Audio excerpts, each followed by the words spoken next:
Hello everyone, you are watching Chemistry Point of View by Shikha Abrol. Welcome back to my YouTube channel. तो आज का जो ये video lecture है ये मैं प्रिपेयर करने जा रही हूँ सेमेस्टर 3 केमिस्ट्री प्रैक्टिकल उन स्टूडेंट्स के लिए जिनके कल से प्रैक्टिकल स्टार्ट हैं।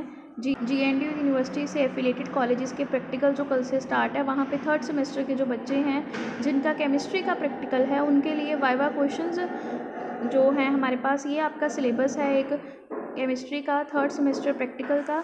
हम लोग इस सिलेबस में देखें तो इस सिलेबस में हमारे पास क्वांटिटेटिव एनालिसिस का पोर्शन है। क्वांटिटेटिव एनालिसिस मींस कि हम लोग इसमें क्वांटिटी को स्टडी करेंगे, क्वांटिटी को एनालाइज करेंगे। ये क्वांटिटेटिव एनालिसिस है। फर्दर आपका दो पार्ट्स में डिवाइडेड है, जिसमें एक वॉल्यूमेट्रिक एनालिसिस है, एक है आपके पास वॉल्यूमेट्रिक एनालिसिस और दूसरा है ग्रेविमेट्रिक एनालिसिस। एनालिसिस में हम लोग वॉल्यूम को स्टडी करेंगे, वॉल्यूम को यूज़ करेंगे और वॉल्यूम को बताएंगे कितनी वॉल्यूम चेंज आ रही है, कितना एसिड और बेस रिएक्ट करके न्यूट्रलाइजेशन रिएक्शन कर रहा है और कितना इंडिकेटर जो है हमारे पास किस स्टेप पे जाके हमें इंडिकेट कर रहा है कि हमारा जो प्रोडक्ट फॉर्मेशन हो चुकी है। मींस कहने का ये है कि रिएक्शन कंप्लीट है। वॉल्यूमेट्रिक एनालिसिस वही वॉल्यूमेट्रिक एनालिसिस है जो आप लोगों ने +1 +2 क्लास में किया होगा केमिस्ट्री लैब्स में, जिसमें आप लोगों को रिएक्टेंट और प्रोडक्ट यानी कि एसिड और बेस की रिएक्शंस करते थे, टाइट्रेशंस करते थे और उसमें आप लोग देखते थे प्रोडक्ट क्या बन रहा है। उसका जो एक वीडियो लेक्चर है वो ऊपर यहाँ पे आई आइकन पे आ रहा होगा, वहाँ पे आप चेक कर सकते हो कि वॉल्यूमेट्रिक एनालिसिस हम कैसे करते थे। क्योंकि अगर आपको प्रोसेस पता हो, प्रोसीजर पता हो तो आपके उसमें से कितने ही वाइवा क्वेश्चन बन जाते हैं। ऐसी सिमिलरली वॉल्यूमेट्रिक एनालिसिस यहाँ पे जो आपके सिलेबस में मेंशन है, इसमें आप लोगों ने एसिटिक एसिड विद NaOH की टाइट्रेशन करनी है और की होगी, हार्डनेस ऑफ वाटर की टाइट्रेशन की होगी, फेरस के सॉल्यूशंस की टाइट्रेशन की होगी, जिसमें हमने बेसिकली देखना क्या है कि क्या क्या प्रिकॉशंस चाहिए हमें, किन किन प्रिकॉशंस पे ध्यान रख के हम लोग वॉल्यूमेट्रिक का जो एनालिसिस है वो करते हैं। ब्यूरेट की रीडिंग कैसे सेट की जाती है, एंटी पैलेक्स कार्ड क्या होता है, पिपेट को कैसे यूज़ करते हैं और एरर कैसे रिमूव किए जाते हैं और कैलकुलेशंस कैसे करते हैं। फॉर एग्जांपल अगर आप लोग वॉल्यूमेट्रिक एनालिसिस कर रहे हो तो आप लोगों को वहाँ पे मोलैरिटी, फॉर्मेलिटी, नॉर्मेलिटी और स्टैंडर्डाइजेशन के बारे में नॉलेज होनी चाहिए। प्राइमरी स्टैंडर्ड सोल्यूशन कौन से होते हैं, सेकेंडरी स्टैंडर्ड सोल्यूशन कौन से होते हैं।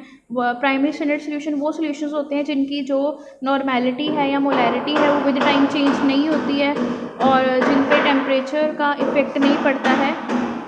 वॉल्यूमेट्रिक एनालिसिस में आप लोग स्ट्रेंथ निकालोगे तो आपको स्ट्रेंथ का फॉर्मूला पता होना चाहिए। जितने भी रिएजेंट्स यूज़ हो रहे हैं यहाँ पे वॉल्यूमेट्रिक एनालिसिस में, उन सब के आपको फार्मूलाज पता होने चाहिए, एटॉमिक मासेस पता होने चाहिए, उनके स्ट्रक्चर्स आप लोगों को पता होने चाहिए। वॉल्यूमेट्रिक एनालिसिस के यही क्वेश्चंस बनते हैं आपके।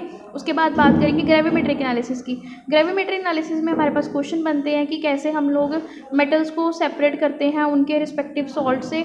फॉर एग्जांपल हम लोग क्रूसिबल यूज़ करते हैं, PPTs को सेपरेट करते हैं, ड्राई करते हैं ओवन में और फिर उसके बाद उसकी वेइंग करते हैं और फिर परसेंटेज निकालते हैं कि कितना हमारे पास जो है प्रोडक्ट बना है। सिमिलरली इसके बाद आपका थर्ड पोर्शन है इस प्रैक्टिकल में, that is thin layer chromatography, जिसको हम TLC बोल देते हैं। थिन लेयर क्रोमेटोग्राफी का यूज़ क्या है, यहाँ पे हमारे पास दो तरह के फेजेज़ हैं। एक है हमारे पास सेकेंडरी स्टेशनरी फेस, एक है मोबाइल फेस। जो स्टेशनरी फेस है वो हम लोग सिलिका प्लेट के ऊपर जो सिलिका जी लगाते हैं TLC प्लेट के ऊपर, उसको पहले ड्राई करवाते हैं। उसके ऊपर हम लोग फिर बाद में अपना जो रिस्पेक्टिव कंपाउंड है जिसकी हमने चेक करनी है TLC, जिसका RF वैल्यू चेक करनी है, उसको स्पोर्ट करते हैं और उसके बाद उसको रन करवाते हैं। इसके लिए एरर क्या होते हैं कि जो स्पोर्ट हमने लगाए हैं वो हमारे सॉल्वेंट में डिप नहीं होने चाहिए और उसको जब तक वो रन कर रहा है तब तक उसको डिस्टर्ब नहीं करना है, एक जगह पे कवर करके रख देना है TLC प्लेट को और पूरी की पूरी TLC प्लेट रन ना करे, इस चीज़ का ध्यान रखना है। और उसके बाद उसकी जो वैल्यूज़ निकालनी है RF वैल्यूज़,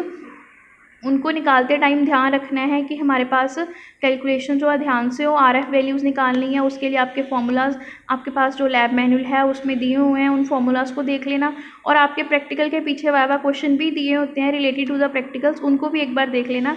ऐसे ही कुछ क्वेश्चन होंगे, इसमें और ज़्यादा कुछ नहीं होता। मेन चीज़ ये ध्यान रखनी है कौन सा हमारे पास प्रैक्टिकल है, उसमें कौन सा सॉल्वेंट चाहिए, पोलर है कि नॉन पोलर है, उन चीज़ों का ध्यान रखना है। जैसे आपके पास यहाँ पे RF वैल्यूज़ चेक करने के लिए ऑर्गेनिक कंपाउंड की करनी है, आपने डाइज़ दी होंगी, सुडान 1 सुडान 2 डाइज़ और ग्रीन लीफी पिगमेंट, उसके बारे में पूछा हुआ। बाकी इस सेमेस्टर में मुझे लगता नहीं है आपने सारे प्रैक्टिकल्स खुद बाय हैंड किए होंगे प्रैक्टिकल्स, बट हाँ आप लोगों ने लैब की डेमोस्ट्रेशन प्रैक्टिकल हो सकता है देखे हों, अदरवाइज़ आप लोगों को आपके टीचर्स ने गाइड किया होगा, उसके अकॉर्डिंग आपने प्रैक्टिकल्स का जो ये सेशन अपना कवर किया होगा इस सेमेस्टर में।